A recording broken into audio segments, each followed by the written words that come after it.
Good morning and welcome back to the Livingston Parish News Morning Show. My name is McHugh David, publisher and editor of the news. Appreciate you guys joining us this morning. If you're watching us live on Facebook, thank you for that. And if you are checking us out elsewhere, we do upload these shows to www.livingstonparishnews.com/podcast. We have audio and video versions there for you to check out.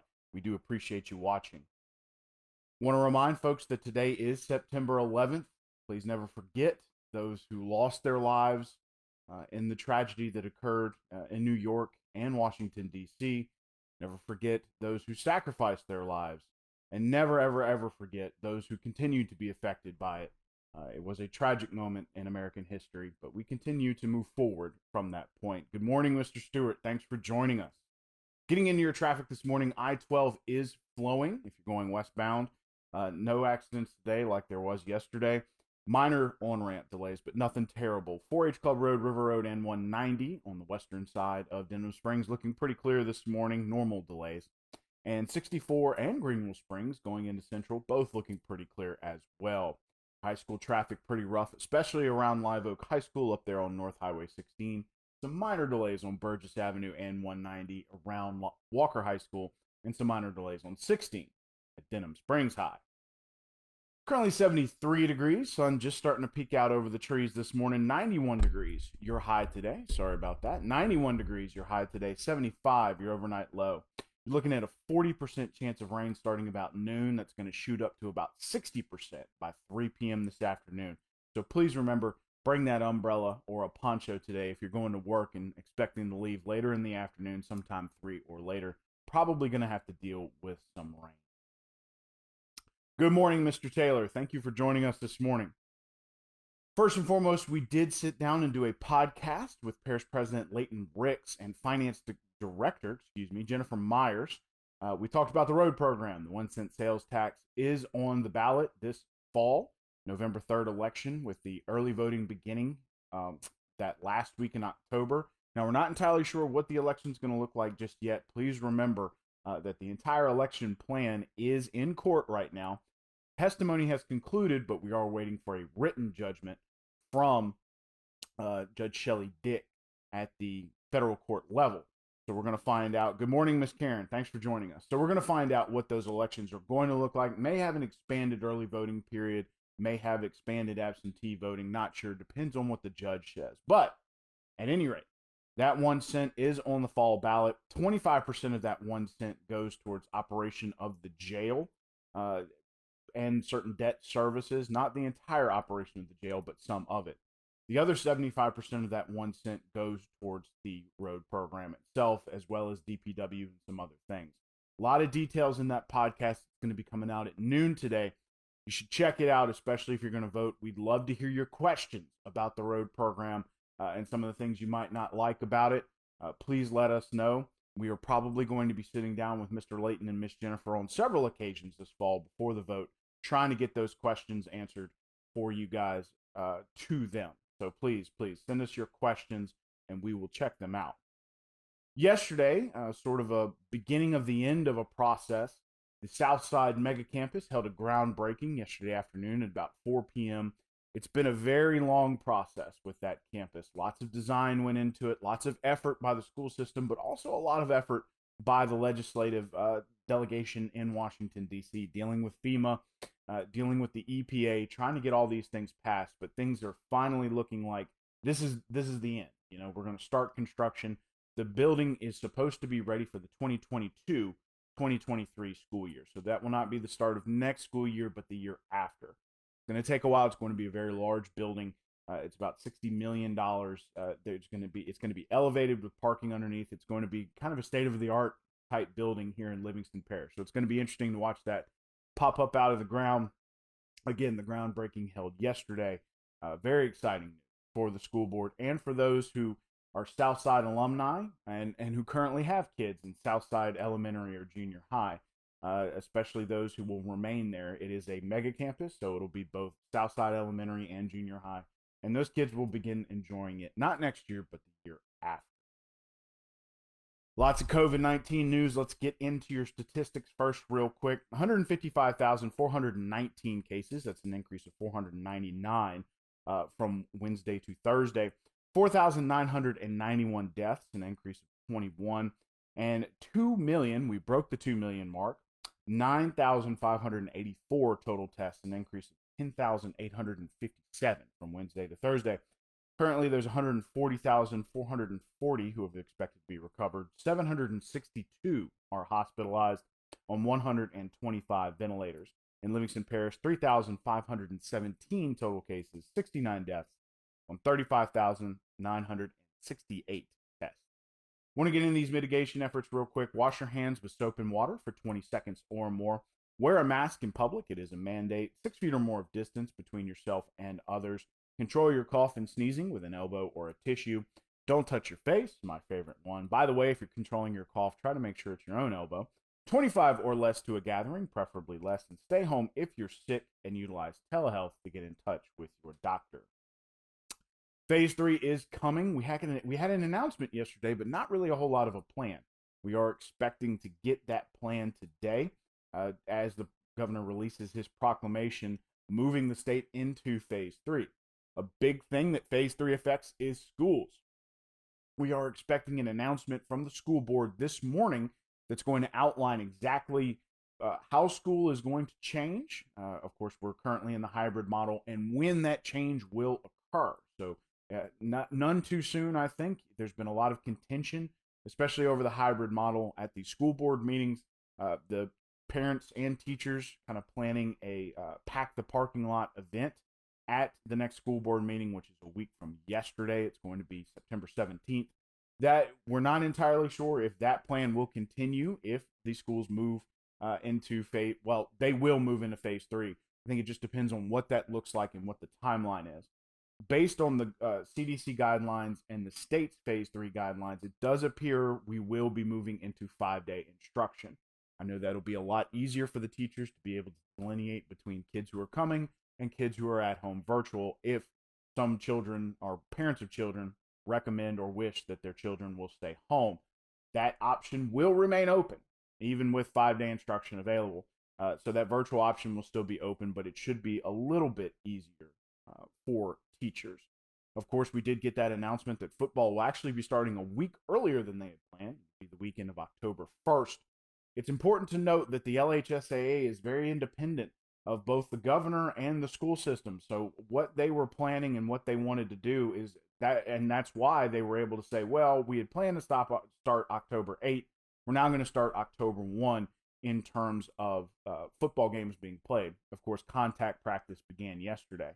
So it is important to note that anything the legislature did was sort of independent of LHSAA. That was any kind of decision on timelines, especially with regard to football, was totally on the LHSAA and their executive committee. Also of note is that the original plan that they released was also their plan, and they made sure to tell people, especially Director Eddie Bonine, that it was the LHSAA's plan and decision all along. They were mostly using the state's phases as a guideline, but as teams got practicing, they wanted to get a few weeks of school underneath their belts before they started letting these big football teams practice. They wanted to make sure that schools had the appropriate mitigation efforts and that things weren't going south real quick, and they haven't, which is a great sign, by the way. So it's going to be interesting to see what happens as contact practices begin across the state and moving towards that October 1st date for the first football game. Now, what crowds look like at that point, we're not real sure. Not going to speculate either. Still got about 2 weeks probably before we get that game day plan from the LHSAA. While that is good news, the unfortunate news is the Livingston Parish Fair Committee has decided that they are going to cancel this year's Livingston Parish Fair. Usually a pretty big event, sometime in late September, early October, a week-long event at the fairgrounds there in Livingston. This year, however, the fair will be canceled due to COVID-19 concerns, as well as the ability to provide mitigation efforts. While it does seem like there are some designated entry points, it's pretty wide open out there. So it would be very difficult to manage that. So the Fair Association and Committee has decided to cancel the 2020 Livingston Parish Fair. The Senate Democrats at the United States Senate have killed the most recent stimulus package. It would have been roughly $500 billion. It would have extended $300 unemployment through December 27th. $258 billion would have gone to the Paycheck Protection Program for those small businesses that still had not applied. And $105 billion would have gone to schools and colleges. The Senate needed 60 votes to get that out and send it over to the House. It got 52. All the Democrats voted against it, as well as Republican Senator Rand Paul of Kentucky. We do not have a reason why he voted against it, but he did. It leaves the fate of second stimulus packages rather murky. Not entirely sure what's going to happen next. The House and the Senate cannot agree. As we know, some of the executive orders that President Donald Trump issued several weeks ago are starting to come to fruition, including payroll tax deferment. Now, please remember that is a deferment. You will still have to pay those taxes back in 2021 if you choose to defer your taxes on your paycheck. So that's an important note to remember if that's your choice. But again, anything coming out of the House or Senate in terms of a stimulus package, currently murky. Not entirely sure if that's going to happen or not. Sorry, I keep bumping my microphone this morning. I do apologize, folks. New unemployment claims nationwide have fallen under 1 million again. So these are new claims, but they are falling. We used to be adding a million. They have been under 1 million for several weeks now. That's a great sign. And total claims are going up. However, in the Baton Rouge and Livingston Parish area, they are going down. In Livingston Parish, you're currently looking at roughly 5,170 unemployed, 42,285 unemployed in the greater Baton Rouge 9 Parish area. That is a great sign because for Livingston Parish, that's roughly a third of what it was at the height of COVID-19. And for the greater Baton Rouge area, that's over half. Or just over half of what the total had been in terms of unemployed at the height of COVID-19. So people are going back to work. Unfortunately, still quite a few unemployed. So that's still going to take time for that. Of course, the unemployment benefits have been extended through the president's office, at least through the end of the year. So we're going to be waiting to see what Congress does with that. But those folks are still going to be looking for work. An interesting case coming out of Virginia. A Virginia resident is suing the CDC over the right to evict tenants. Currently, this individual owns rent property, and one of his renters owes him nearly $8,000, as well as certain other fees for the home. And he's had to pay the mortgage and the rent out of his the mortgage and the utilities out of his own pocket. He's now suing the CDC and claims overreach. Constitutional overreach by the CDC in not allowing evictions and economic damages. Of course, if he was to evict his tenant, he would be fined up to $100,000 and up to a year in jail. So it's very harsh punishment if you are a landlord and evict someone during this time.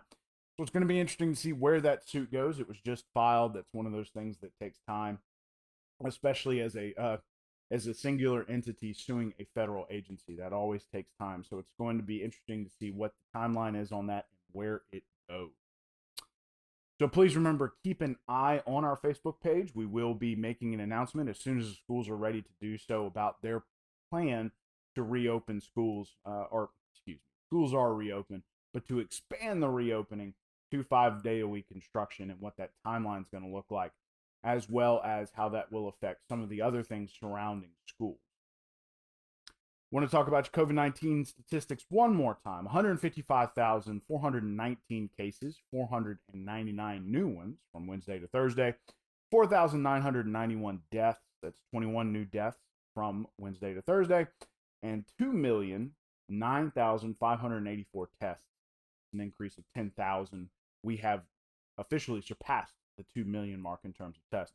140,440 have recovered, 762 hospitalized on 125 ventilators, 3,517 cases in Livingston Parish, 69 deaths, and 35,968 tests. Please remember the mitigation efforts. Wash your hands with soap and water for 20 seconds or more. Wear a mask in public. It is a mandate. 6 feet or more of distance between yourself and others. Hit my microphone again. Third time's a charm. Maybe I won't do it again. Control your cough and sneezing with an elbow or a tissue, preferably your own elbow. Don't touch your face, my favorite one. 25 or less to a gathering, preferably less. And stay home if you're sick, and utilize telehealth to get in touch with your doctor. Please remember that we did release our first podcast yesterday about one of the 10 who are running for 5 seats in the Board of Aldermen of Livingston. It was Mr. Robert Stewart. Coming out next week is going to be Mr. Zach Thomason, and we are also going to be sitting down with Miss Casey Stewart of Stewart Family Medicine to talk to her. So that's 3 of the 10. We're going to try to work through all of them as quickly as possible, try to get them all on the podcast if they're willing to come talk to us. But that is an interesting race. Again, packed race, 10 running for 5 seats.